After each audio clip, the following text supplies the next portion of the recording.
Et l'Éternel parla à Moïse, disant: Sanctifie-moi tout premier-né, tout ce qui ouvre le ventre parmi les enfants de Israël, tant des hommes que des bêtes, il est à moi. Et Moïse dit au peuple: Souvenez-vous de ce jour où vous êtes sortis d'Égypte, hors de la maison de servitude, car c'est par la force de la main que le Seigneur vous a fait sortir de là. Lieu, on ne mangera pas de pain au levain. Ce jour est sorti au mois d'Abib. Et cela arrivera lorsque l'Éternel t'amènera au pays des Cananéens, et que les Hittites, les Amoréens, les Hivites et les Jébusiens, ce qu'il a juré à ton père de te donner un pays où coule le lait et le miel, afin que tu gardes ce service dans ce mois-ci. Pendant 7 jours tu mangeras des pains sans levain, et le 7e jour il y aura une fête pour les seigneurs. Les pains sans levain seront mangés pendant 7 jours, et on ne verra pas de pain au levain avec toi, et on ne verra pas non plus de levain chez toi dans tous tes quartiers. Et tu le montreras à ton fils ce jour-là, en disant: Ceci est fait à cause de ce que le Seigneur m'a fait quand je suis sorti d'Égypte.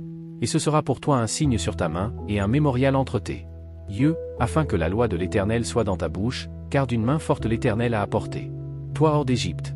Tu observeras donc cette ordonnance en sa saison, d'année en année. Et cela arrivera lorsque l'Éternel te fera entrer dans le pays des Cananéens, comme je l'ai juré à toi et à tes pères, et je te le donnerai, que tu réserveras au Seigneur tout ce qui ouvre la matrice, et tout premier-né qui vient d'une bête que tu possèdes, les mâles appartiendront au Seigneur. Et tu rachèteras tout premier-né d'un âne par un agneau, et si tu ne veux pas racheter, alors tu lui briseras le cou, et tu briseras tous les premiers-nés de l'homme parmi tes enfants rachetés.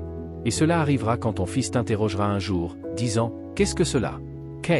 Tu lui diras: C'est par la force de la main que l'Éternel nous a fait sortir d'Égypte, du maison de servitude.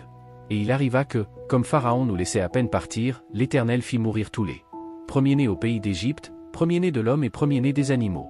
C'est pourquoi je sacrifie au Seigneur tous ceux qui ouvrent la matrice, étant des mâles, mais tout le premier-né de les enfants que je rachète, et ce sera un signe sur ta main, et pour les frontaux entre tes yeux, car par la force de sa main, l'Éternel nous a fait sortir d'Égypte.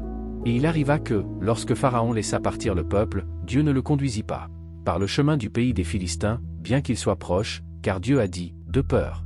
Peut-être que le peuple se repent quand il voit la guerre, et retourne en Égypte. Mais Dieu conduisit le peuple par le chemin du désert de la mer Rouge. Les enfants d'Israël montèrent harnachés du pays d'Égypte. Et Moïse prit avec lui les ossements de Joseph, car il avait juré formellement aux enfants d'Israël, disant: Dieu vous visitera sûrement, et vous emporterez mes os d'ici avec toi. Et ils partirent de Sukkot, et campèrent à Étam, à la limite de le désert.